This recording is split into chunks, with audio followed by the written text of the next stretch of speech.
ഞാൻ അറിയാതെയും വാങ്ങിച്ചു കൊടുത്തിട്ടുണ്ടായിരിക്കും. അതെല്ലാം എനിക്ക് വേണം. കാരണം എൻ്റെ ഇനി അത് ഉപയോഗിക്കാൻ അവൾ അർഹതയില്ല, അവൾ ഉപയോഗിച്ചു കഴിഞ്ഞാൽ. പക്ഷേ നിയമപരമായിട്ട് എനിക്ക് കിട്ടിയില്ലെങ്കിൽ ഞാൻ അവളെ വീട്ടിൽ പോയി വാങ്ങിക്കും. അവൻ്റെ അമ്മ വിളി കേൾക്കാൻ കൊതിച്ചിരിക്കുന്ന ഒരു അമ്മയാണ് ഞാൻ.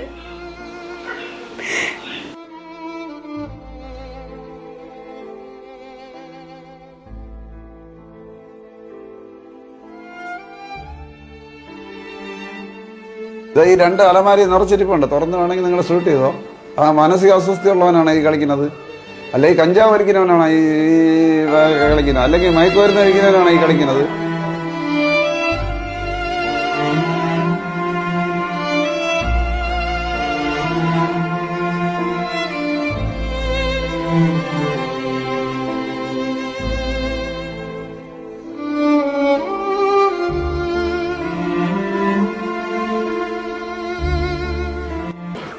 എൻ്റെ മോൻ 5 വർഷം കൊണ്ട് പ്രണയമാണെന്ന് പറഞ്ഞ് ഞാൻ അറിയാൻ തുടങ്ങിയത് ഒരു വർഷം കൊണ്ടാണ്.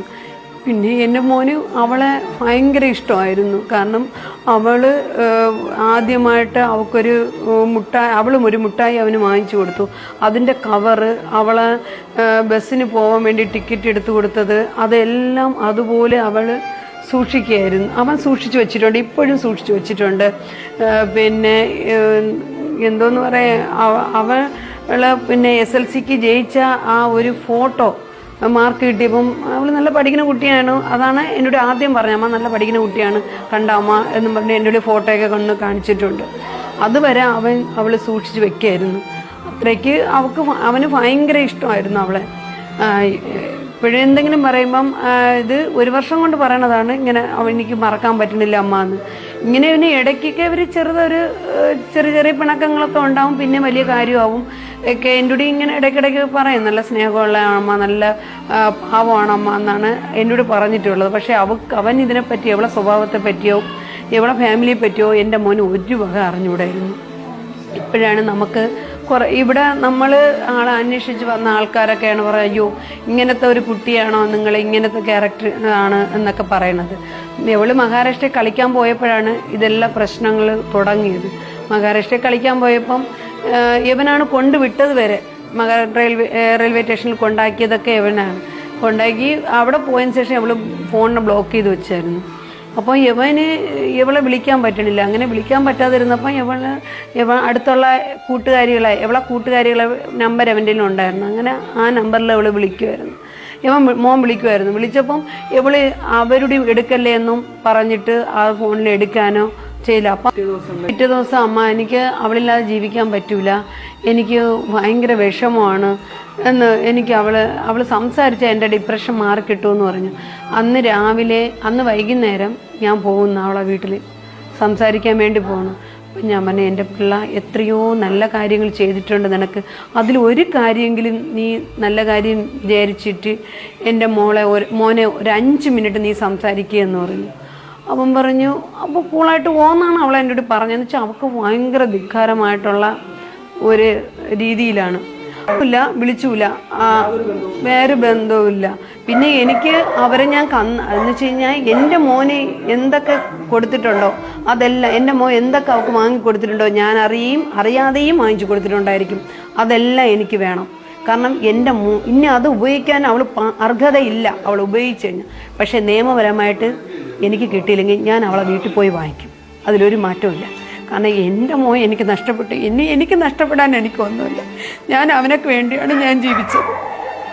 അവൻ്റെ അമ്മ വിളി കേൾക്കാൻ കൊതിച്ചിരിക്കുന്ന ഒരു അമ്മയാണ് ഞാൻ.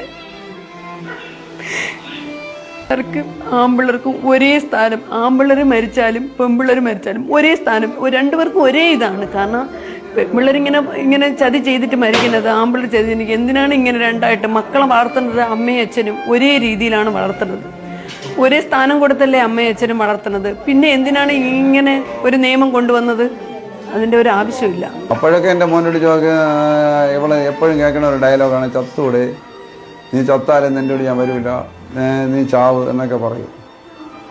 അങ്ങനെയാണ് മോനങ്ങനെ ആ ഇതിലേക്ക് പോയത്. ഞാൻ മോളെ കൊണ്ട് അവളെ ഇൻസ്റ്റിറ്റ്യൂട്ടിൽ കൊണ്ട് വിടാൻ വേണ്ടി പോയിക്കൊണ്ടിരുന്നു. തിരിച്ചു വരുമ്പോഴാണ് സംഭവം നടന്നത്. മോനാണ് മൂത്തത്, മോള് ഇളയത്. രണ്ടുപേരും തമ്മിൽ 6 വർഷത്തെ വ്യത്യാസമുണ്ട്. അത് ഞാൻ വാങ്ങിച്ചു കൊടുത്ത ലാപ്ടോപ്പ്, പിന്നെ 75,000 രൂപയുടെ ഒരു ഐഫോണ്, പിന്നെ ഫേസിങ് കിറ്റ്, ഈ മറ്റോ കളിക്കാനൊക്കെ മറ്റുള്ള എല്ലാ ആവശ്യങ്ങൾക്കുള്ള എല്ലാ സാധനങ്ങളും ഇവനാണ്.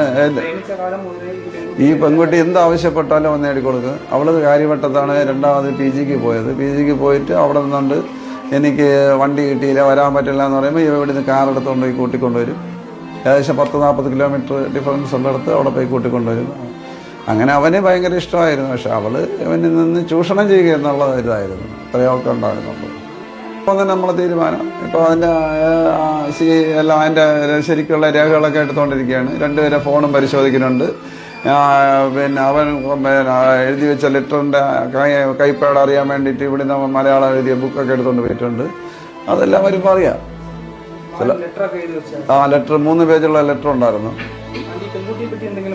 പെൺകുട്ടി മൊത്തം ആ പെൺകുട്ടിയെ കുറിച്ച് തന്നെ പറയുന്നത്.